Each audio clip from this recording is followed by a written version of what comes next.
بسم اللہ الرحمن الرحیم۔ السلام علیکم ورحمۃ اللہ وبرکاتہ۔ کچھ دن ہمارا سبق کا ناغہ ہو گیا کچھ مصروفیات کی بنیاد پر۔ آج ہم انشاءاللہ العزیز آگے پڑھ لیتے ہیں۔ ہم نے ویسے 21 نمبر آیت تک پڑھ لیا تھا، آج ہم اسے آگے پڑھتے ہیں۔ اعوذ باللہ من الشیطان الرجیم، بسم اللہ الرحمن الرحیم۔ الذی جعل لکم الارض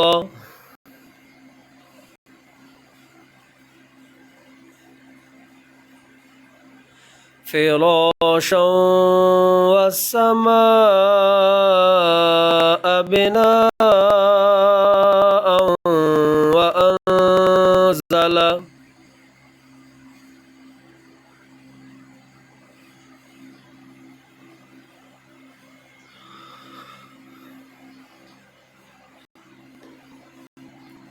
من السماء ماء فأخرج به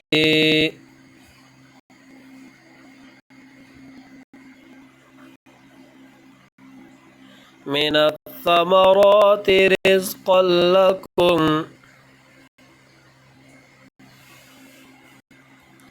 فلا تجعلوا لله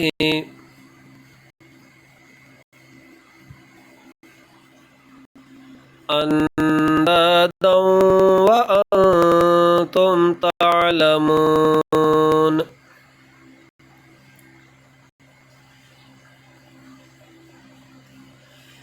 وَإِن كُنتم فِي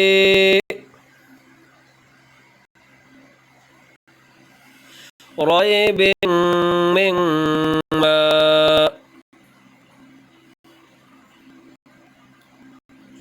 نَزَّلْنَا عَلَى عَبْدِنَا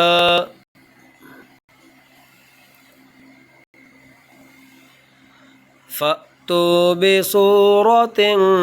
مِّن مِّثْلِهِ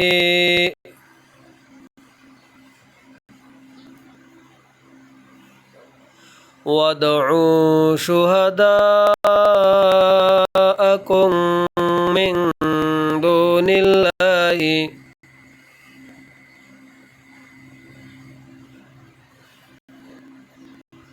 إِن كُنتُمْ صَادِقِينَ۔ صدق اللہ العظیم۔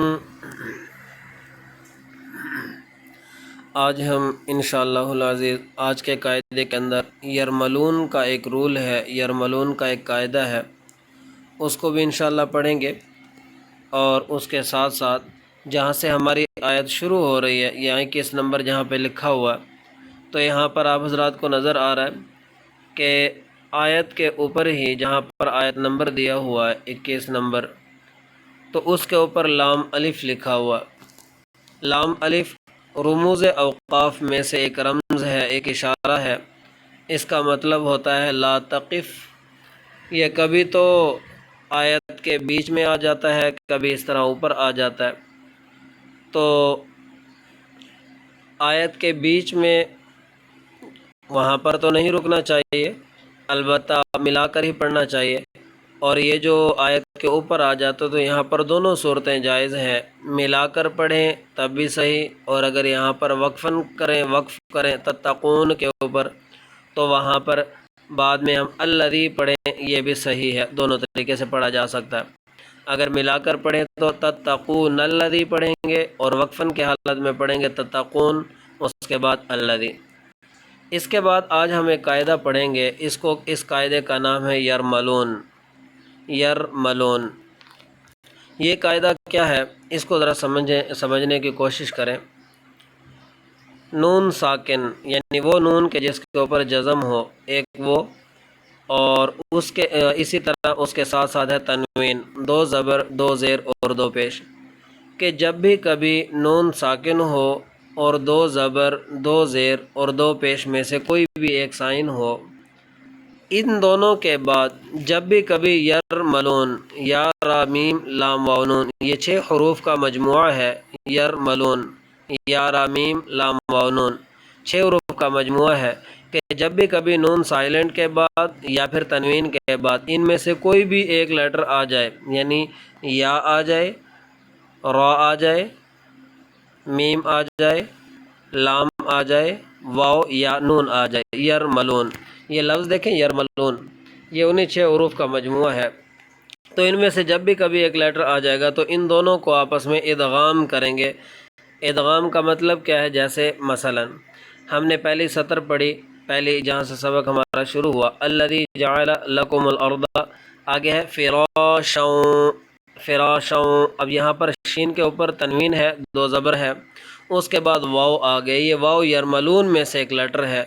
یرملون، دیکھیں یا میم لام اور واو، یہ واو آ گیا تو فراشن نہیں پڑھیں گے بلکہ فراشوں پڑھیں گے۔ بالکل اسی طرح بنا، یہاں پر حمزہ ہے، حمزہ کے اوپر 2 زبر ہے، تنوین ہے، اس کے بعد واو آ گیا، تو یہاں پر واو کی وجہ سے، یہ چونکہ یرملون میں سے ہے اس وجہ سے ہم نے تنوین کے ساتھ واو کا ساؤنڈ مکس کر دیا، تو اس کو بھی کہتے ہیں کہ وائس مکسنگ پوائنٹ اس کو کہا جاتا ہے، کہ وہ جگہ کہ جہاں پر 2 لیٹرز کے آواز کو آپس میں ملا دیا جاتا ہے، جیسے حمزہ کی تنوین کو اور واو کو آپس میں ملائیں گے، اس کو ادغام کہتے ہیں۔ اسی طرح آپ دیکھیں آگے چل کر کہ یہ جہاں پر فی ریب مما، فی ریب مما اندادوں میں بھی ہے، اور بلکہ اس سے پہلے بھی آ گیا کہ من الثمرات رزقا لکم، اب تنوین آ گئی قلب، اس کے بعد لام آ گیا، دیکھیں لام ہے تو لام بھی یرملون میں سے ہی ایک لیٹر ہے، رزقا لکم، یہاں پر قوف کی آواز کو ہم نے لام کے ساتھ ملا دیا، یہ چونکہ تنوین ہے، قوف کے اوپر تنوین ہے اور تنوین کے بعد لام آ گیا جو کہ یرملون میں سے، تو اس کو آپس میں ادغام ہو گیا۔ آگے اندادوں بھی ایسا ہے، اور وَإِن كُنتُمْ فِي رَيْبٍ، یہاں پر دیکھیں فی رَيْبٍ، یہاں پر با کے نیچے زیر ہے، تنوین ہے، اور اس کے بعد میم آ گیا، تو یہ میم بھی یرملون میں سے ہی ہے، اس وجہ سے اس کا بھی یہی رول چلے گا کہ اس کو کہتے ہیں یرملون والا قاعدہ اس پہ چلا ہے، تو فی ریبن مما نہیں بلکہ فی ریبم مما یوں پڑھیں گے۔ اور آخر میں بصورت من مثلی، یہاں پر نون سائلنٹ کا جو میں نے آپ کو بتایا کہ تنوین ہو یا نون سائلنٹ ہو، ساکن ہو، اس کے بعد اگر یرملون میں سے کوئی لیٹر آ جائے تو ان کا آپس میں ادغام ہوگا۔ یہاں پر جو مم مثلی ہی ہے، دیکھیں میم کے نیچے زیر، اس کے بعد نون ہے، نون کے اوپر جزم کا سائن ہے اور سائلنٹ ہے، اس کے بعد آ گیا میم، مثلی ہی کا میم، تو نون کی آواز کو ہم نے میم کی آواز کے ساتھ ملایا، کیونکہ نون سائلنٹ ہے، اس کے بعد میم جو ہے وہ یرملون لیٹرز میں سے ہے، ان 6 لیٹرز میں سے ہے، تو یہاں پر ان کی آواز کو آپس میں ملا دیا اور ادغام کر دیا، تو یہ بن گیا مم مثلی، مین مثلی ہی نہیں بلکہ مم مثلی ہی پڑھیں گے۔ یہاں پر ایک بات اور مزید قابل غور ہے کہ یرملون یہ 6 لیٹرز ہیں، یا را میم لام واو نون، تو یہاں پر را اور لام یہ 2 ایسے ہیں کہ ان کے اندر ادغام تو ہوگا لیکن غنہ نہیں ہوگا، جیسے یہاں پر دیکھیں رزقا لکم، رزقن کی جگہ نہیں، رزقا لکم، غنہ نہیں ہے۔ اسی طرح جب کبھی انشاءاللہ آگے مزید ہمارے سامنے آئے گا کہ جہاں پر ہم دیکھیں گے کہ تنوین کے بعد وہ آ جاتے ہیں، را آ جاتی ہے، تنوین کے بعد جب را آ جائے یا نون ساکن کے بعد پھر را آ جائے تو وہاں پر بھی ادغام تو ہوگا لیکن غنہ نہیں ہوگا۔ تو یہ یاد رکھنے کی چیز ہے کہ یرملون کے جو لیٹرز ہیں ان کا، یعنی کہ نون ساکن یا تنوین کے بعد جب یرملون میں سے کوئی بھی ایک لیٹر آ جائے، یا را میم لام واو نون یرملون، ان میں سے کوئی تو ادغام ہوگا، 4 کے اندر تو غنہ ہوگا اور لام اور را کے اندر اس میں غنہ بغیر ادغام ہوگا، اس پہ غنہ نہیں کیا جائے گا۔ آج کے اس رول کو بہت اچھے طریقے سے سمجھیں اور قرآن پاک کی تلاوت کے دوران اس کا بھی خیال کریں کہ کیا آیا میرا جو پڑھنا ہے یہ رولز کے مطابق ہے بھی کہ نہیں۔ اللہ تعالیٰ عمل کرنے کی توفیق عطا فرمائے۔ السلام علیکم ورحمۃ اللہ وبرکاتہ۔